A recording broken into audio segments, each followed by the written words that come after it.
Hi, welcome to This and That Homestead. So, I thought I would do something different. We've recorded a whole lot, but with chores, work, and obligations, I haven't made the videos. I'm not very good at this editing thing yet, and it takes me hours and days of editing just to get one video, so that we would do something a bit different and just show a little bit of stuff here and there. That way I don't have hours and hours of footage that I gotta try to go through and then I end up not making a video at all.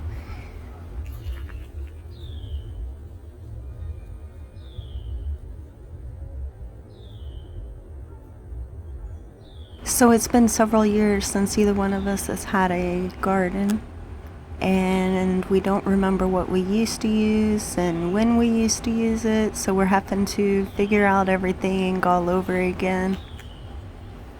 You know what they say, if you don't use it, you lose it. So we definitely forgot a lot and made a lot of mistakes this year. So we tried neem oil for bug control, and it said to test it in a spot, before you apply it to all of your plants. So we tested it on all the plants. Everything was good. So we sprayed the bottom of the plants. And then this happened.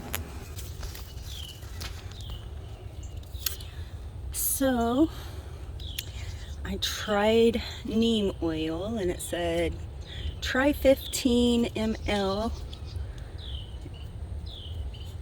and test it to see if it's gonna work on your plants. So I did and nothing happened. But several days later, I just sprayed the ground and then I sprayed the bottom edges where the bugs crawl up, and all of our plants on the bottoms are now dying. All of them are turning brown.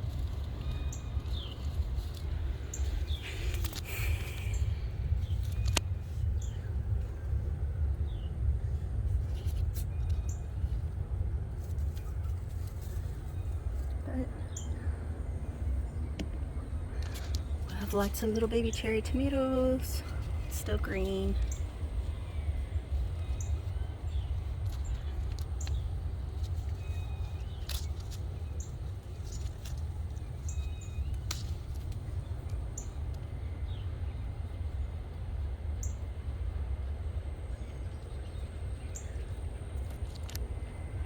These are yellow and red jalapenos, and just now started getting some red ones. But all of these jalapenos are doing really well. Other than the spots that I put neem oil on.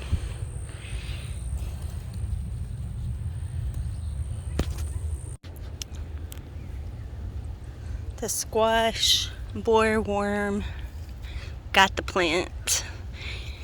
We did put the aluminum foil around the base, but they still got in it, so yep. I think we're gonna have to replant some squash. And this one also. It's in these all over here also, but as you can see, it's just like mush from where it's in there.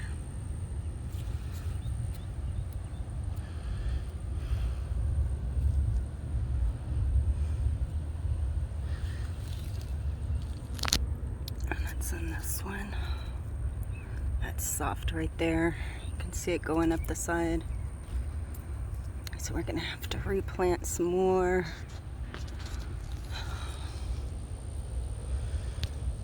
This one's gonna die out also. We are in a drought. Don't know if you can see how big these cracks are.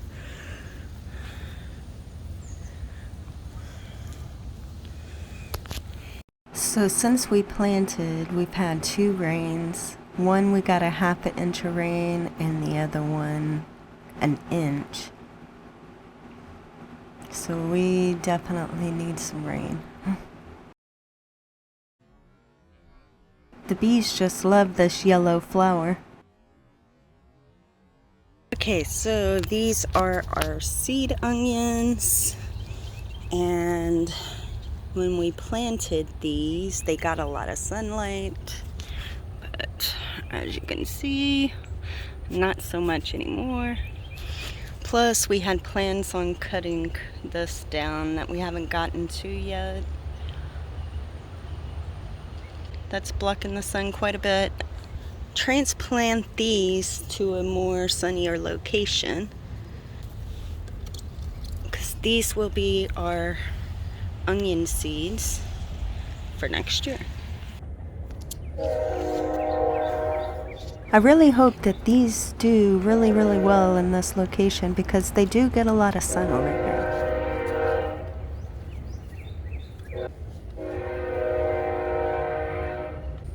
Okay, so if you plant this, this is going to create the seeds that you're going to need for the next season.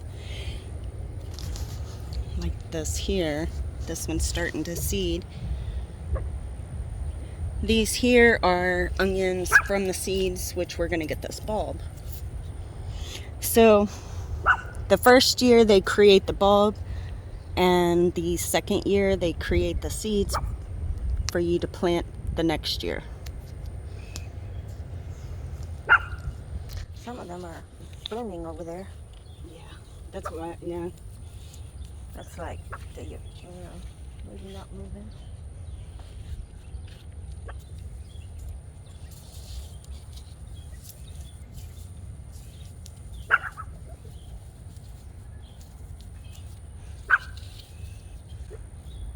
And onions like a lot of water and a lot of nitrogen.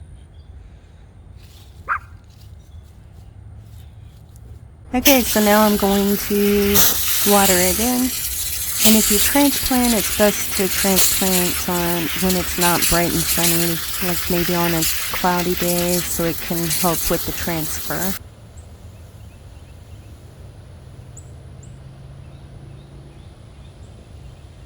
So we still have quite a bit of work to do over in this area. We have cucumbers, vining cucumbers growing up the side, some morning glories.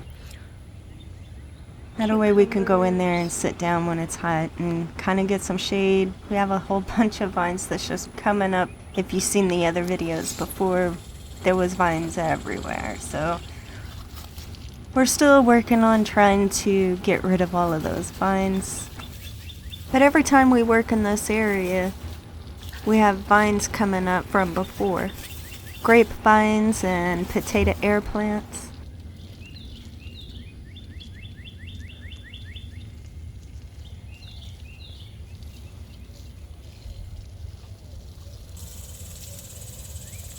Hope you enjoyed this garden update.